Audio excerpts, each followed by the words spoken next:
Finally got my hands on a Delma.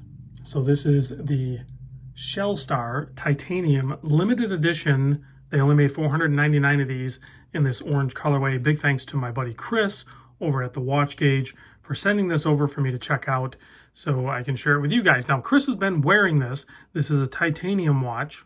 Also super cool. So titanium, orange dial, limited edition. Check, check, check. You're checking all the boxes that I like. So with titanium, you are going to show like scratches and everything like that, unless there's some sort of proprietary coating over them to minimize that. And this one doesn't have that as far as I can tell.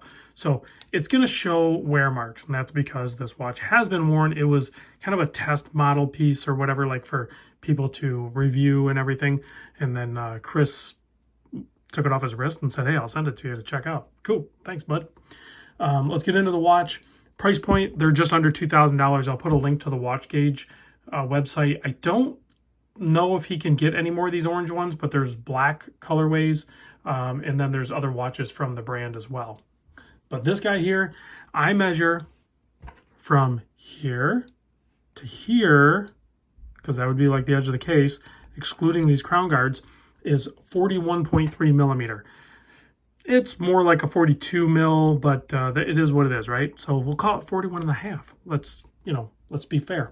The lug to lug is a 48, but these fixed center end links widen it. I'll give you that. I didn't measure it for my notes, but it's 56. It really brings it out. That may matter to you, but you can swap it out and wear it on a FKM rubber or a NATO strap or something like that. You could switch it up. The bracelet is really good and it works on this watch very well, but keep in mind it does kind of extend the overall wingspan. The thickness is only 14 millimeter, single domed sapphire crystal up top and a mineral crystal display case back. This watch does hold 500 meter water depth rating on it though, so that thickness is kind of justified. The lug opening here is 22 millimeter, and this bracelet does taper down to 20. And then you have pretty standard fare here for a clasp, double pushers, 3 micro adjust, and I don't see a dive extension. 7.4 millimeter signed screw down crown, tucked away nicely in those crown guards, and the watch sized for my wrist, 7¼ inch, weighs in at 131 gram. The movement inside is the Sellita SW200. I'll do more close-ups of this, so you don't have to pause it or rewind or anything. I'll give you more in a moment. But let's check out the movement. So the movement has a custom rotor, Delma rotor, and it is a SW200, like I said, so it beats at 4 hertz, all of that good stuff. And it is limited. You can see this is number 12 of 499, Swiss-made, titanium sapphire, all that good stuff. Also, you can see that the case back is held down with 4 screws. So a little bit different case design there for sure. On the top side, you have a textured orange dial. Love that look. Black framed markers for legibility, filled with lume. You're going to see C3 Superluminova and BGW9 on this. When we do the lume shot, it'll be great. Date window at 3 o'clock. Kind of chamfered leading down into it, black date wheel with white print. And then a weird combination of hands used on this, in my opinion. I like them, but it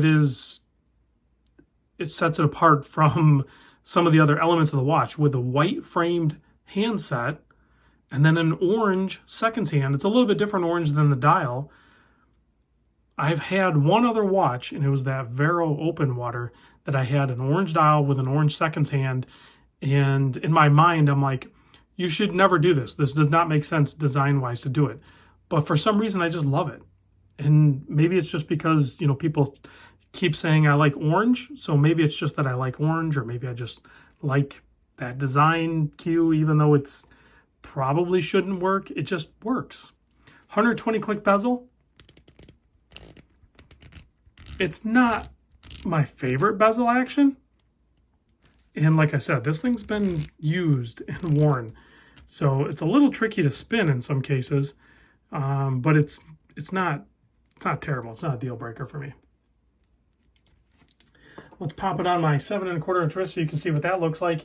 And another little sneak peek of a watch I was wearing, the Helson Squadron. I'll be doing a video on this one maybe tonight. So in case you didn't know, I typically make 3 to 4 watch videos per night. So here it is on wrist. Yeah, love that titanium. Love the chunkiness of it. The chunkiness look to the bracelet really pairs up nicely with the watch. The orange, like I said, we're checking boxes here for me personally, but there's other colorways out there for you. Yeah, I think that this watch works. I really dig it. You know what it would be kind of comparing with? Bear with me 1 second. Because it's not too far off from the price point as, say, maybe a Doxa. So maybe if you like Doxas, you might like Delma. They both start with D. They both have, strong look to them. I could see these complementing each other in a collection. What do you guys think? Chime in on that. The Lume is going to be better on the Delma. They essentially have the same movement. We just have, different materials used. I love the texture on this dial. I like the Doxa dial too, don't get me wrong. I really like the Doxa. But I could see where they could coexist, quite frankly. Or if maybe you just don't want to be another Doxa bro, maybe you want to stand out from the herd, maybe you go with a Delma. Just saying. There's a lot of options there. A lot of reasoning or justifications you may have to making some of these purchases. And if I can just help you along that path, I will do so. So there, now you can clearly see the C3 and the BGW9. And like I said, here it is next to, and I didn't blast, in all fairness, I didn't blast the Doxa. But I will say the Lume on the Delma is going to be better than the Doxa. It just is. I mean, heck, the Lume on the Helson Squadron is going to be better than the Doxa. It's more on par with the Delma. So something to consider is you always have options at every price point, and they might not be so obvious. I don't really think Delma was obvious for a lot of people, but hopefully I just showed you another option. I'll see you guys in the next vid.